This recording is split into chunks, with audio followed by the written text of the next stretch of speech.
una bendición poder contar lo que voy a contarles.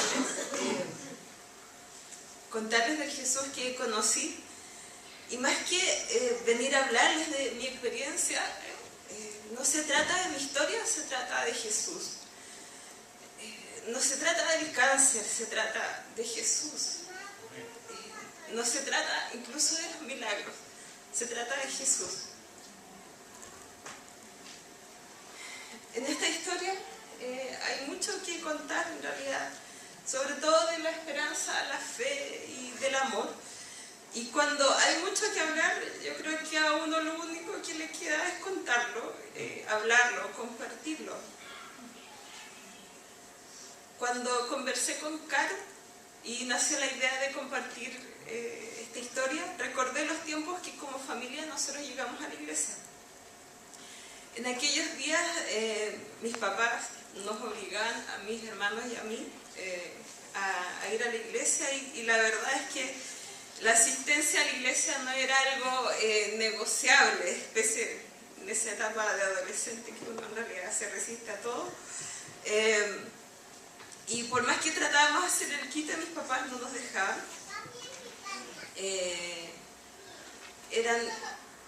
Hacíamos el quite porque igual eran cultos súper largos. Duraban como 3 hasta 4 horas. Así que si me extiendo, ya saben de dónde vengo, de la escuela que vengo. Realmente eran cultos eternos. Y que conste que eran cultos bautistas, para que no empiecen con los prejuicios. Pero bueno, la parte que a mí me encantaba era la parte de los testimonios. Escuchar historias asombrosas y sorprendentes de la mano de Dios realmente era un refrigerio para esos cultos que eran eternos. Y la verdad es que la ida a los cultos no era transable. Bien hicieron mis papás al llevarnos. Lo cierto es que estábamos muy afligidos como familia. El papá se había enfermado de cáncer y eso nos tenía muy asustados y angustiados a todos. Y así fue como llegamos a la iglesia y allí nos quedamos. Años después vivimos la partida del papá. Cada uno sintió la partida de manera distinta.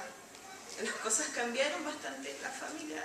No obstante, el amor y la fe persistente de mi mamá fueron muy bendecidos y esas bendiciones fueron vitales para nosotros.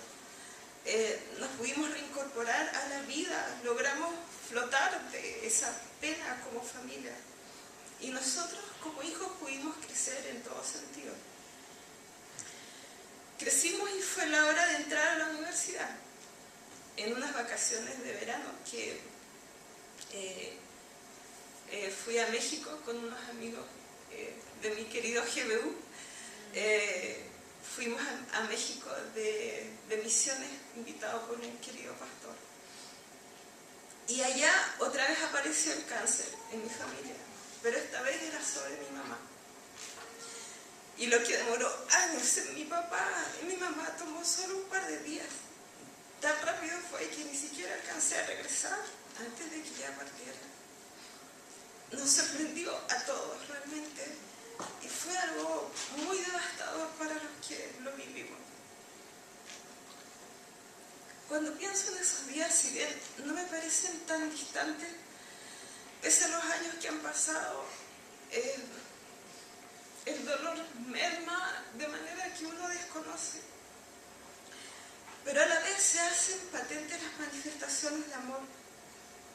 El amor cubrió lo intenso del dolor. Nos rodeó de amigos excepcionales, de esos que son héroes de verdad y que se transformaron en nuestra nueva familia. La fidelidad del Padre nos sostuvo y nos proveyó en todo. Las cosas tomaron su curso y la vida continuaba otra vez. No obstante, se venía otra batalla, otra vez contra el cáncer. Pero esta vez la protagonista sería yo.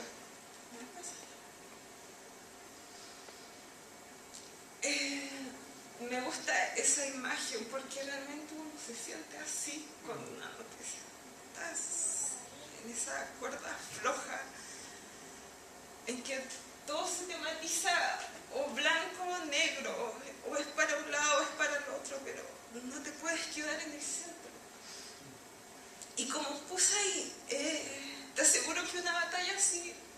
nunca la vas a querer tener. Nadie de los que estamos acá diría así, yo quiero ver qué sale de esto. No, nadie se enfrenta a algo así. Perdón, nadie decide ir a algo así. Pero lo que sí decide es enfrentarla. Y enfrentarla dentro del chance que puede. O sea, a veces es poco lo que puede batallar. Y bueno, les conté la historia del cáncer de mis papás, porque para mí la palabra cáncer significa pérdida. No para todos significa lo mismo. Algunos han ganado, pero nosotros no fue así, no era nuestro caso.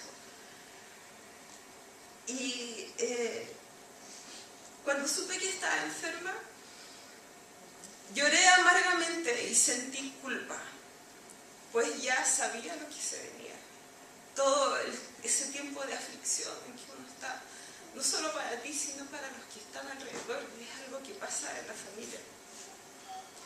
Y bueno, yo me descubrí un bulto en mi mama derecha una madrugada ya hace más de 2 años y medio. Y comencé con los exámenes de rutina para estos casos, pese a que los exámenes no arrojaron algo sospechoso en un inicio.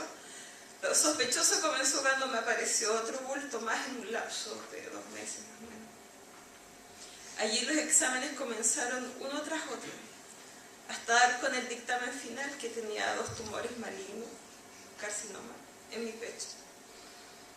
Cuando vi los resultados no lo podía creer. En ese instante era como otra vez, o sea, como otra vez. Y estaba ahí con los resultados en mi mano y me senté en un banco que apareció por ahí. Y llamé a mi mejor amiga y le dije, los exámenes salieron mal. Y Susana me respondió y me dijo, oremos. Y al otro lado del teléfono sentí ese suspiro profundo. Se quedó callada, me imagino tratando de incorporarse, y dijo, Padre. Y oramos en ese rato, yo la había llamado por teléfono. Y la verdad es que yo lo único que recuerdo es eso, Padre. No recuerdo nada más de esa oración. Solo recuerdo que estábamos clamando al único que era más grande de toda esa tormenta que estaba recién empezando. Porque realmente el mundo se te agranda y tú te achicas. Es esa la sensación que te da. Y los médicos dispusieron operarme de inmediato. No obstante, un escáner mostró algo sospechoso en el hígado el mismo día que iban a operarme. Y el cirujano me dijo, no, hijo, para tu caso mejor es empezar con quimio.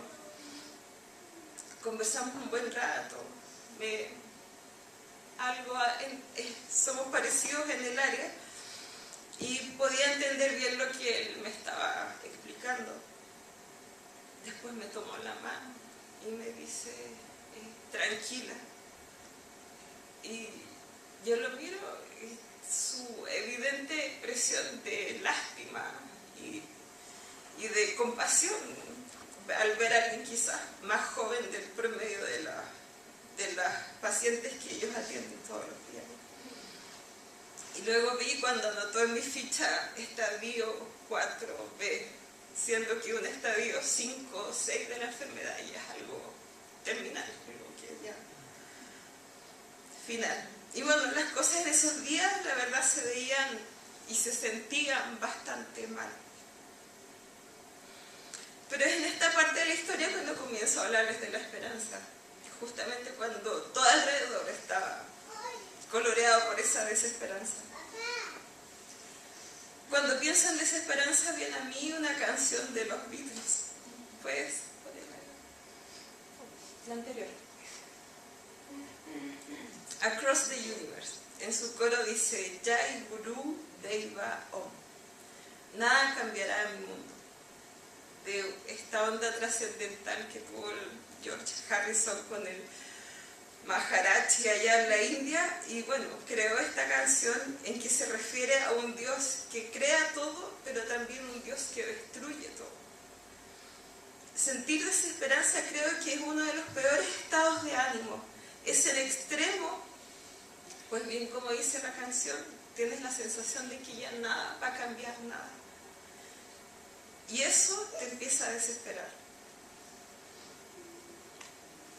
Al pasar los días con la tristeza a cuesta y esta desesperanza que te hace intensamente insípido los días, tuve la oportunidad de orar junto con unos amigos muy amados, Juan Carlos y Doris. Y ellos con su corazón pastoral me preguntaron: hermana Natalia, ¿qué es lo que anhela tu corazón? Para que nos pongamos de acuerdo y lo pidamos al Padre. Y sinceramente no sabía bien qué pedir. Como hijos de Dios, nuestro anhelo debe ser la voluntad del Padre, pero si yo anhelaba ser sanada y eso no estaba en sus planes, ¿servía de algo pedirlo? Estaba esta suerte echada sobre mí y Dios me llevaría a su presencia. No sabía la voluntad de Dios y valía la pena confiar en pedirla, siendo que tantas veces clamé para que mi papá sanara y lo oí partir igual. ¿Realmente quieres confiar? Lo quieres. Pero si Dios te está llamando para partir de esta tierra, quieres ir igual. Y si su voluntad es llevarte, seguirás pidiendo que se haga su voluntad. Me acuerdo que un día estaba en estos periodos de quimioterapia, que pasas mucho tiempo arriba de tu cama, y llegó un amigo y me dijo: lo curioso es que un cristiano anhela encontrarse con Jesús. Y yo, dentro de lo mal que me sentía, lo miro y le digo: cuando ves que las puertas se te empiezan a abrir, le dije, ¿te aseguro que no quieres ir? Dije yo. Ese fue el Alejandro, para acusarlo. Y bueno, después respondí de volcar el corazón con preguntas y dudas. Y le dije a Juan Carlos y Doris: quiero ser sanada porque siento culpa. Quiero que ganemos esta batalla alguna vez. Y Juan Carlos dijo: entonces estamos de acuerdo, oraremos para que Dios te sane. Pasaron semanas de exámenes tras exámenes, trámite interminables, resultados, larga espera. Estaba a punto de comenzar mi tratamiento y el pesar en cada día me desbordaba el ánimo y la fuerza. El cansancio y el estrés de esos días nos menoscababan a todos, a mí y a los que estaban alrededor de mí. Y así fue, vencida por esos días, caí en mis rodillas. Y una noche lloré con amargura por todo lo que estaba pasando y por todo lo que estaban sufriendo los que estaban alrededor de mí. Y elevé la oración que guardaba en mi corazón y le dije: Señor, yo quiero vivir. Sopla tu aliento de vida en mí.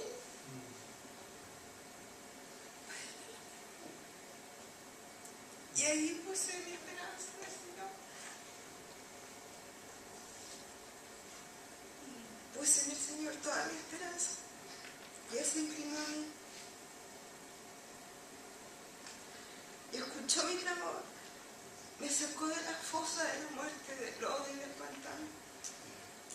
Puso mis pies sobre una roca y plantó en terreno firme. Puso en mis labios un cántico nuevo, un himno de alabanza de nuestro Dios. Al ver esto, muchos tuvieron miedo y pusieron su confianza en el Señor. Y partió el tratamiento y fui a mi primera quimioterapia. Para entender un poco de esta enfermedad, suelo ejemplificar el cáncer con un caos. Son tus propias células las que se descontrolan y se reproducen sin control alguno, evadiendo tus propios mecanismos de control que te defienden y te protegen. Una quimioterapia mata estas células de rápida reproducción que están formando tumores. Pero no solo mata estas células, matas cualquier célula de tu cuerpo que se está replicando en ese momento, sea buena o sea mala. Mala, entre comillas, porque son tus propias células. Y todos los indeseables síntomas que tienen después de una quimio es por la consecuencia de la destrucción celular en el cuerpo. Cuando fui al primer control, después de esta primera quimio, el doctor me dijo, sí, han disminuido tus tumores, hay que seguir con la segunda, que no te suelta, sí, todo es en plazo, en fechas que ellos tienen que ir manejando. Y bueno, la primera quimio me bajó mucho las defensas, tanto así que tuvieron que postergar la segunda quimioterapia. Y fue en estos días en que una amada hermana vino a orar por mí. Ella había estado orando por mi causa sin yo conocerla. Llegó hasta mi casa y quiso orar a solas conmigo. Y me dijo, tu trabajo será creer. Y con una serena y sencilla oración. Yo estaba sentada, ella se paró al lado mío, tocó mi hombro. Habrá orado unos 5, 7 minutos. Pidió por mi sanidad y cuando terminó de orar me dijo, tú estás sana. Y yo la miro y tú quieres creer, pero te quedas ahí con la oración que estás tratando de que te salga para que te resulte, pero estás ahí. Y bueno, hermanos, me gustaría que me siguieran en este pasaje que está en Hechos. Me gusta mucho esta lectura, la encuentro que es muy sorprendente, pese a lo milagroso que es muy real, hasta incluso es cómico en alguna parte. Y dice, en ese tiempo el rey Herodes hizo arrestar a algunos de la iglesia con el fin de maltratarlos. A Jacobo, hermano de Juan, lo mandó a matar a espada. Al ver que esto agradaba a los judíos, procedió a prender también a Pedro. Esto sucedió durante la fiesta de los panes sin levadura. Después de arrestarlo, lo metió en la cárcel y lo puso bajo vigilancia de 4 grupos, de 4 soldados cada uno. Al parecer era un grupo de 4 personas en las 4 vigilias de la noche, pero lo cierto es que Pedro estaba más que custodiado. Y tenía la intención de hacerlo comparecer en juicio público después de la Pascua. Pero mientras mantenían a Pedro en la cárcel, la iglesia oraba constante y fervientemente a Dios por él. Sí. La misma noche en que Herodes estaba a punto de sacar a Pedro para someterlo a juicio, este dormía entre 2 soldados sujetos con 2 cadenas. Y unos guardias vigilaban la entrada de la cárcel. Bueno, nos queda más que claro ahí con estos detalles de que Pedro era el preso especial de esa cárcel. Y de repente apareció un ángel del Señor y una luz resplandeció en la celda. Despertó a Pedro con unas palmadas en el costado y le dijo, date prisa, levántate. Que en una versión chilena sería, levántate, hombre. Las cadenas cayeron de las manos de Pedro, le dijo además el ángel, vístete, cálzate las sandalias. Segunda instrucción, así lo hizo. Y el ángel añadió, échate la capa encima y sígueme.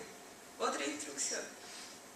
Me gusta acá esta parte porque son instrucciones muy prácticas. El ángel no llega, vengo a sacarte, vengo de parte del Señor para sacarte, qué sé yo. No, le dice, haz esto. Y Pedro lo hace. Y dice, Pedro salió tras él, pero no sabía si realmente estaba sucediendo lo que el ángel hacía. Le parecía que se trataba de una visión. Pasaron por la primera y la segunda guardia y llegaron al portón de hierro que daba a la ciudad. El portón se les abrió por sí solo y salieron. Caminaron unas cuadras y de repente el ángel lo dejó solo. Entonces Pedro volvió en sí y se dijo, ahora estoy completamente seguro de que el Señor ha enviado a su ángel para librarme del poder de Herodes y de todo lo que el pueblo judío esperaba. Pedro creyó, Pedro ejecutó lo que el ángel le dijo. Pedro creyó y volvió en sí y ahí fue como, ahora estoy seguro completamente, dice, de que el Señor lo había rescatado. Y cuando cayó en cuenta de esto, fue a casa de María, la madre de Juan, apodado Marcos, donde muchas personas estaban reunidas orando, así como tenemos que estar orando nosotros por nuestros hermanos que están enfermos. Y dice, llamó a la puerta de la calle y salió a responder una sierva llamada Rode. Al reconocer la voz de Pedro, se puso tan contenta que volvió corriendo sin abrir. Pedro lo dejó afuera. Y digo, me imagino a Rode que capaz que haya abierto la puerta y es como, ¡Pedro! Y salió corriendo adentro los que están ahí y les dice, Pedro está a la puerta. Y es como, estás loca, le dije. Y ellos orando. Así, y insistía en que así era, pero los otros le decían, debe ser su ángel. Y hay una creencia entre los judíos de que cada uno tiene un ángel que lo sirve y que a veces este ángel se deja aparecer y que se parece a la persona que cuida. Entonces ellos le dicen, debe ser su ángel, cuando es más fácil que haya estado Pedro afuera, pero ellos decían que tiene que haber sido su ángel. Entre tanto, Pedro seguía llamando a la puerta afuera, con la conmoción adentro y él afuera golpeando. Y cuando abrieron la puerta y lo vieron, quedaron pasmados. Y con la mano Pedro les hizo las señas de que se quedaran callados y les contó cómo el Señor lo había sacado de la cárcel. El rescate de Pedro es tremendamente milagroso, es un episodio que está de algo, si le siguen cosas y otras cosas que no son realmente para nada inusuales. Pero Pedro es también práctico al haber ejecutado todas estas indicaciones que el ángel le da. Realmente es algo muy real, pero también muy milagroso. Y yo pienso, ¿y si pasa algo así hoy en día? ¿Usted cree que pueda pasar algo así hoy en día? Uno como que lee y nos parecen distantes episodios así. Amados, cuando oramos al Señor es justo y necesario que creamos a quien oramos, no elevando oraciones que tal vez lleguen a los oídos del Señor, sino con la certeza de que Él escucha. Él escucha. Yo tengo cada oración que le ve y la que no le ve, el Señor la escuchó igual. Y cuando oramos a Él tenemos que tener esa certeza de que Él escucha cada pensamiento y que se trata de Dios.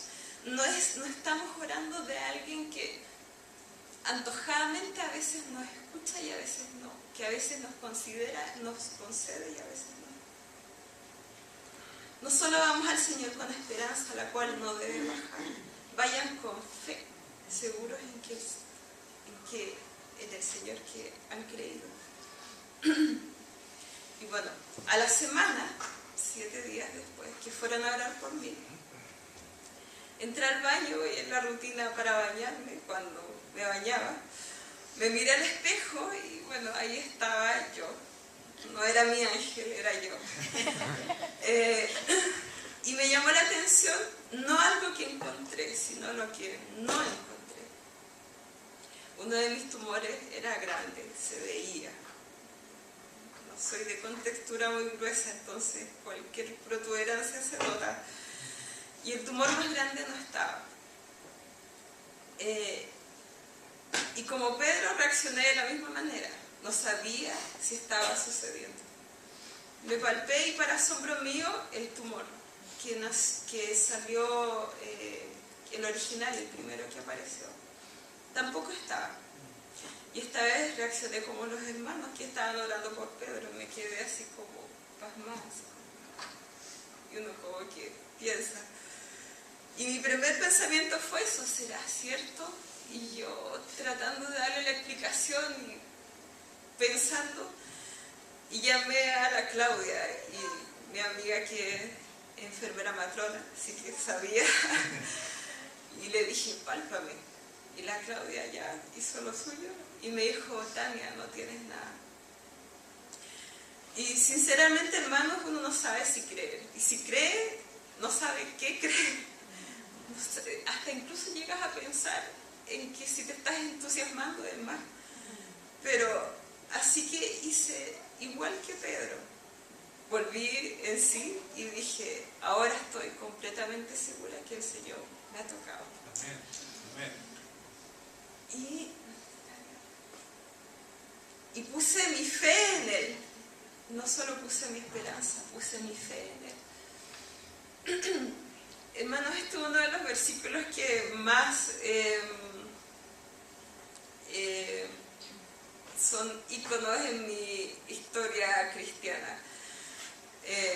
Cuando a veces lo leo es como tener ese gesto del Tomás González cuando hace antes de hacer su carrera, antes del salto, es como alistarse y lees eso y te dan ganas de creer lo que sea.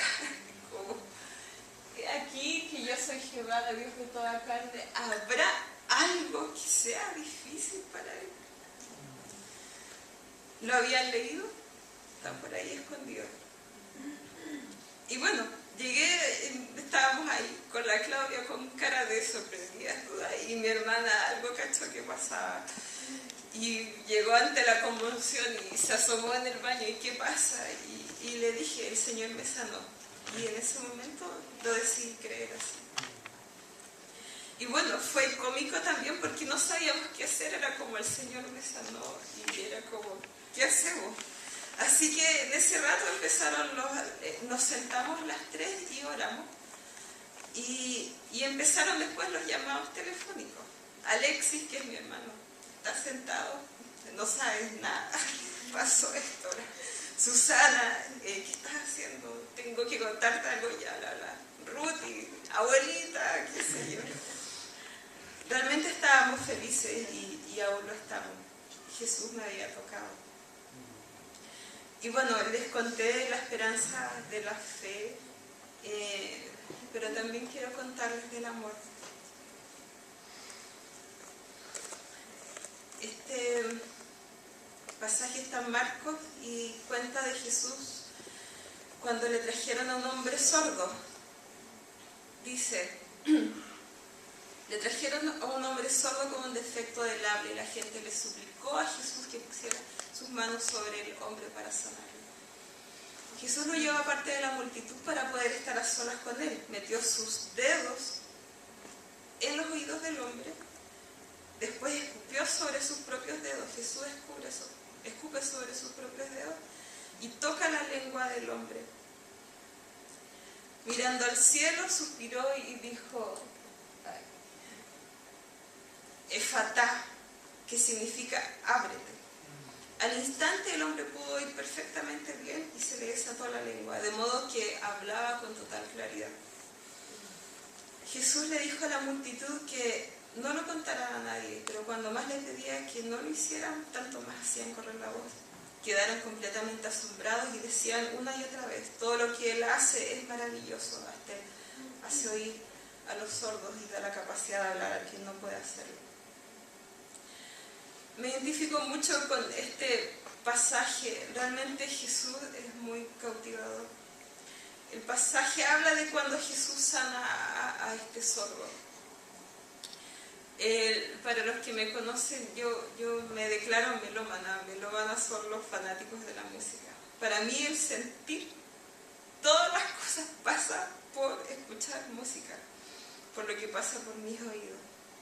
Es realmente algo placentero. Pero no solo la música, disfruto escuchar reír a mi gente, me encanta sentir hablar a la Paula y el Joel de fondo cuando hablo a veces con la Susana. Pese que a veces, Joel, Paula, pero bueno, es parte de... me gusta escuchar las historias de los demás, me gusta escuchar los sonidos de lo cotidiano.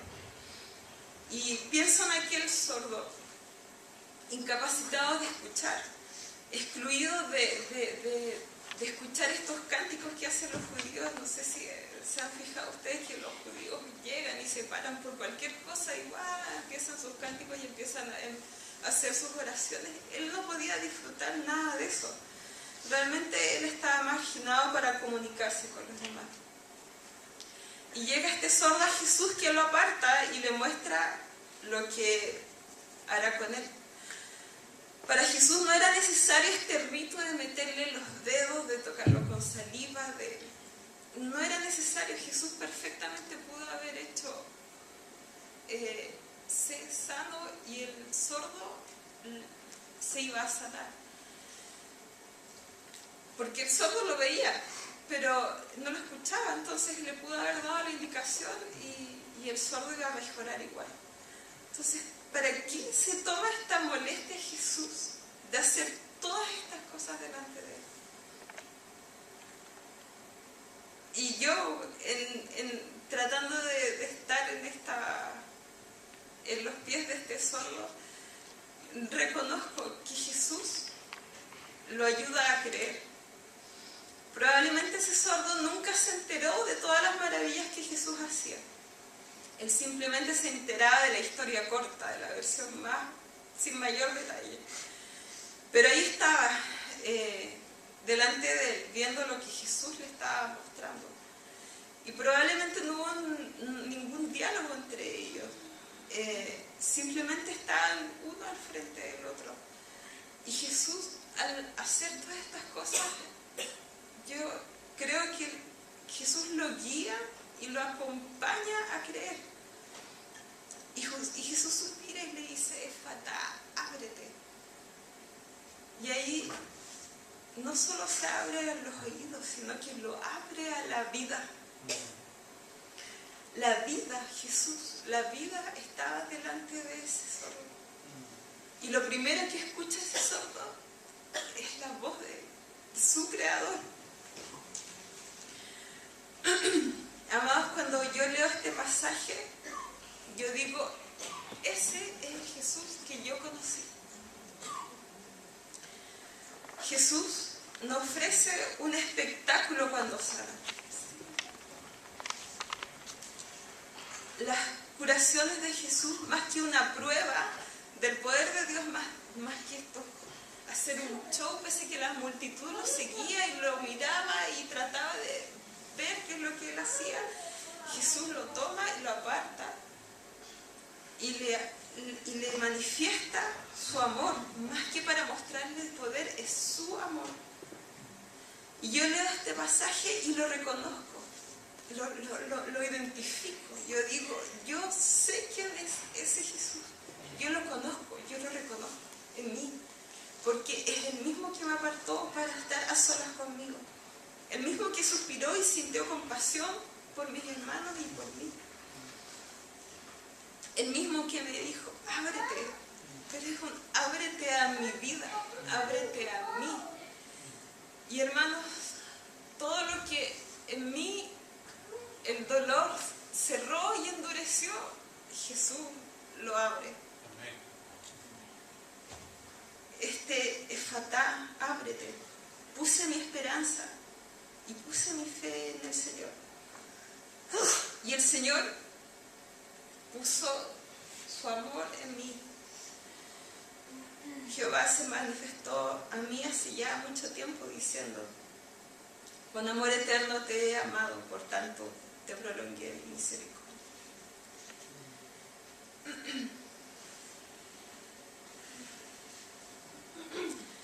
Entonces no se trata de una historia que sea conmovedora, se trata de Jesús.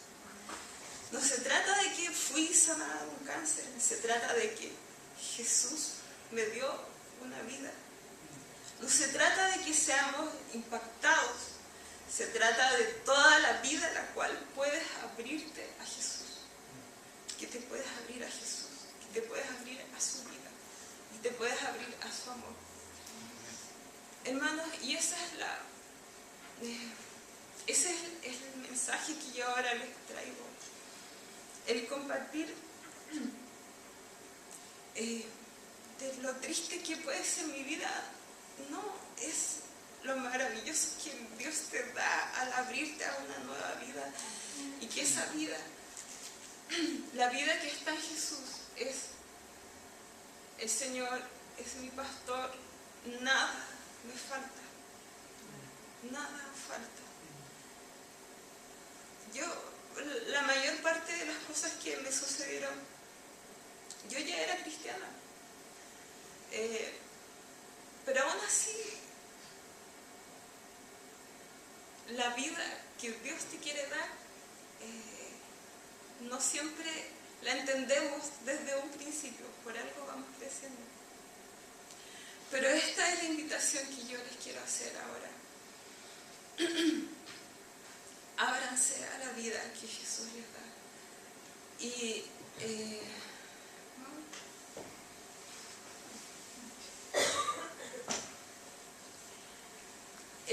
yo no sé en la situación en que estén ustedes. Cada uno tiene su historia, cada uno tiene sus situaciones, cada uno